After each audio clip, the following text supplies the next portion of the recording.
Hello বন্ধুরা, আজ চলে আসলাম একটা হেল্পফুল মিনি ব্লগ নিয়ে। তোমরা হয়তো দেখতেই পাচ্ছ আদ্দু একটা স্টিকার বুকস নিয়ে বসে আছে। এই স্টিকার বুকসটা আদ্দু সলভ করতে খুব পছন্দ করে, আর এই স্টিকার বুকসের 90% পেজও কমপ্লিট করে ফেলেছে। আর খুব এক্সাইটেডও ও এই বুকসটা সলভ করার জন্য।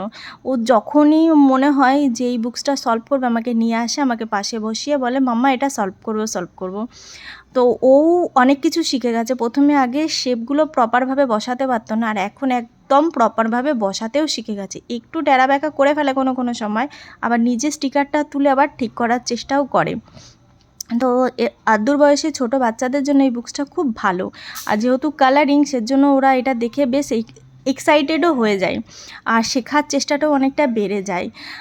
তোমাদের বাড়িতে যদি এরকম ছোট ছোট বাচ্চা থাকে, তাদের জন্য কিন্তু এই বুকসটা কিনতেও পারো। তো ব্লগটা কেমন লাগলো জানিও।